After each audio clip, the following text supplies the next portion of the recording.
contează. Dacă o mătură candidează de la PSD, mătură eu.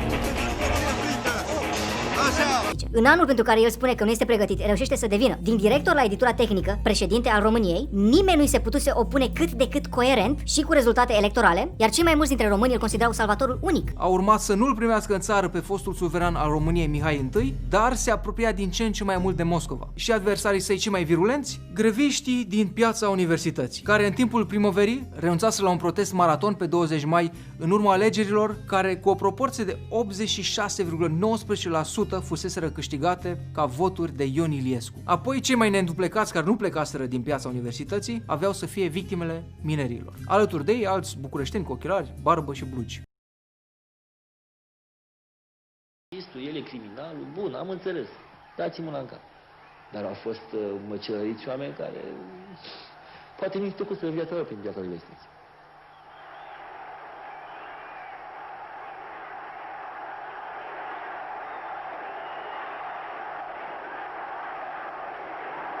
A fost mai rău pe 14 iunie față de 21 decembrie. Asta a fost senzația mea. Mulțumesc încă o dată tuturor pentru ceea ce ați demonstrat și în aceste zile. Că sunteți o forță puternică, cu o înaltă disciplină civică, muncitorească, oameni de nădejde și la bine, dar mai ales la greu. Cum rămâne cu morții mineriadelor? Dormiți bine noaptea, domnule președinte? Pentru că erați președinte și la o lună distanță societatea a dat din nou în clocot. Și am avut parte de pata cea mai neagră poate din istoria post-decembristă. Sigur. Mi se atribuie mie organizarea mineriadelor, ceea ce a fost un fals și este în continuare un fals.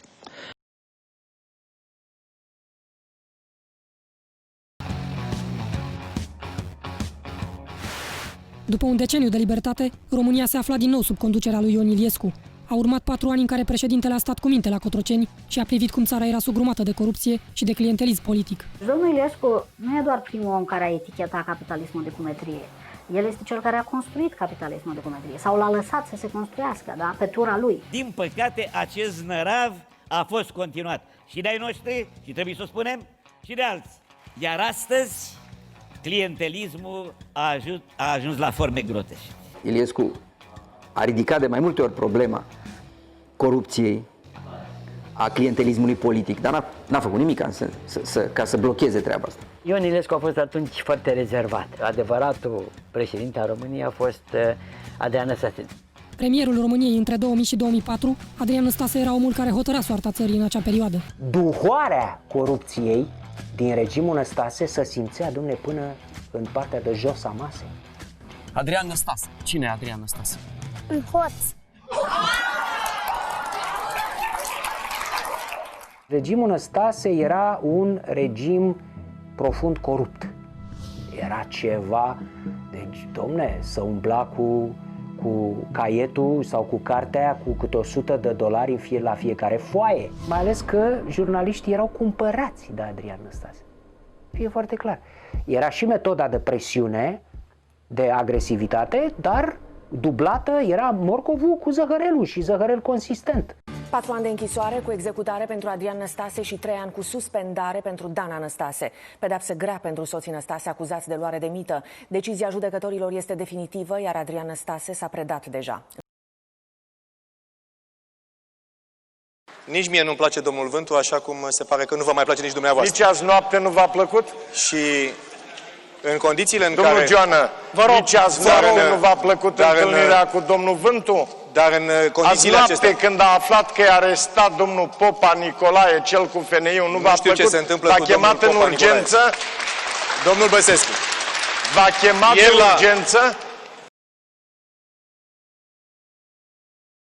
Inundațiile din primăvara anului trecut au lăsat sute de oameni din Teleorman fără case, iar pe premier l-au pus într-o postură jenantă, după ce a fost înregistrat când i se adresa ministrului Doina Pană cu un apelativ colocvial. Bună ziua, sănătate! Mai încolo. Hai să ne audem, domnul Pitilie.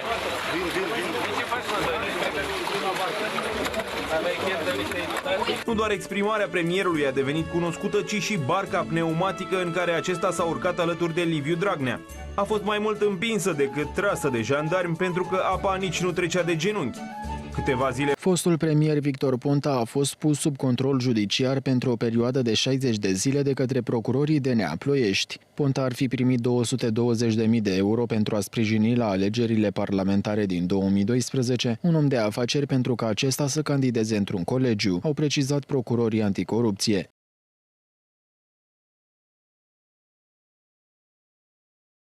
Un mega scandal politic zguduie guvernul și coaliția de guvernare. Liviu Dragnea i-a cerut deja demisia lui Sorin Grindeanu într-o ședință cu ușile închise în miez de noapte și din nou astăzi. Iar șeful executivului a refuzat categoric de 2 ori. Sursele noastre susțin că unii dintre miniștrii apropiați ai lui Dragnea ar putea să-și depună mandatele încă de acum pentru a forța demisia lui Grindeanu.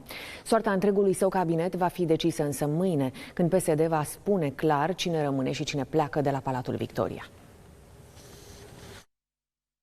La ce concluzie ați ajuns? Văd că sunteți cu zâmbetul pe buze. N-aveți somn? Ne-am uitat pe raportul de evaluare. Mult după miezul nopții, cu zâmbetul pe buze, Liviu Dragnea a refuzat să le confirme jurnaliștilor că i-ar fi cerut insistent demisia lui Sorin Grindeanu. Că ați fost acolo cu dânsul. Știu, domnul Vitescu, să spună tot ce știe, poate și alții spun tot ce știu despre el și să face lumină. Sunt lucruri despre el nespuse încă? Probabil că da. Sunt multe? Probabil că da. Dar, repet, nu e un subiect. Nu e un subiect? Pentru mine nu. Da. Din moment ce s-a întâmplat, ce s-a întâmplat. Care e atmosfera acum în Partidul Social Democrat? Eu sunt optimist. Ne-am plătit facturile, așa este. Nu pot să spun că merita sau nemerita, dar pe ce s-a întâmplat? Ne-am plătit facturile, fiindcă o luăm cu 10 august, cu o mulțime de rapaje, cu legile justiției, cu... Le știm pe toate, hai să nu le mai aducem aminte. Verdictul judecătorilor a fost dat puțin înainte de ora 14. După 2 ore de deliberări, au decis că niciunul dintre inculpații din dosar nu va ajunge la închisoare, cu excepția lui Liviu Dragnea. Judecătorii au decis să mențină pedeapsa dată pe fond, aceea de 3 ani și 6 luni de închisoare. Liviu Dragnea a fost găsit vinovat pentru că și-a folosit influența de președinte al Consiliului Județean Teleorman asupra mai multor angajați ai Direcției pentru Protecția Copilului. Aceștia au menținut în funcție 2 femei care în realitate lucrau pentru partid. Liviu Dragnea a primit vestea acasă de la unul dintre apărătorii săi. Ce ați vorbit cu domnul?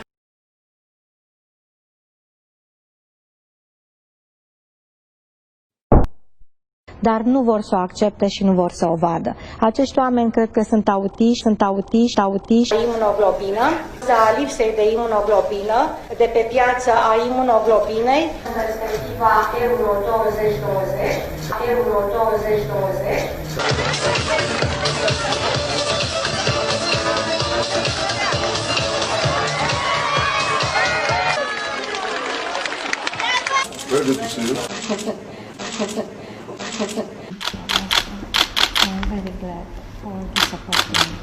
Bineînțeles, orice om este teamă de o plângere penală. Orice om este teamă de o plângere penală.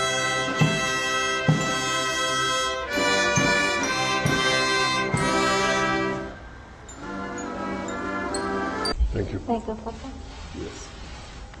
Faceți un exercițiu de imagine.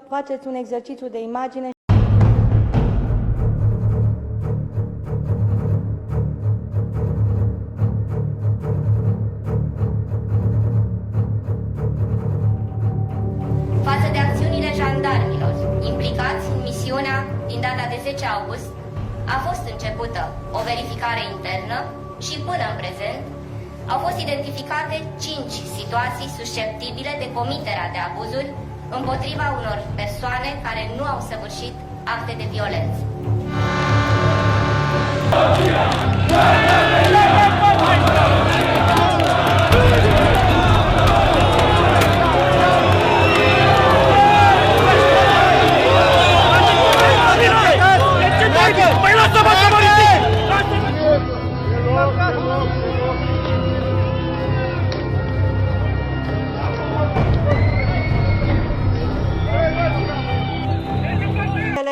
Opinia colegilor mei, faptul că se dorește o resetare a partidului, faptul că trebuie cineva să-și asume rezultatul alegerilor. Când e normal, aș vrea să mulțumesc atât în numele meu, dar și la rugămintea și numele colegilor, toți membrilor CEX, doamnei Viorica Dăncilă, fostul nostru președinte, și aș vrea să, înainte de toate, să vă spun cu toate că e trecut de miezul nopții, este pentru prima oară când eu am participat la un CEX în care toți liderii și-au spus opinia și așa a fost condusă ședința. Doamna Dăncilă, fac public lucrul ăsta, sper să rămânem aceiași buni prieteni în continuare și vă rog să fiți de acord cu lucrul ăsta. În partid, eu sunt de acord și am spus tot timpul lucrul ăsta. Porțile partidului sunt deschise și vreau ca în partid să vină cât mai mulți intelectuali, cât mai mulți tineri și așteptăm cu drag pe toți. Mulțumesc! Falsific eu? Nu am nimic împotriva criticii, dar am ceva împotriva unei propagande. La ce vă referiți? Cine face propagandă? Inclusiv la ceea ce face Antena 3 de o bună bucată de vreme. Ce fel de propagandă face? O propagandă pesedistă. A fost odată ca în povești, a fost în România o gașcă mare de golani în ce-au alungat sclavia. Noi nu ne-am confundat nici când cu oamenii de bine, numiți și neocomuniști și fără de rușine. Mai bine haimana decât trădător, mai bine huligan decât dictator, mai bine golan decât activist, mai bine mort decât comunist.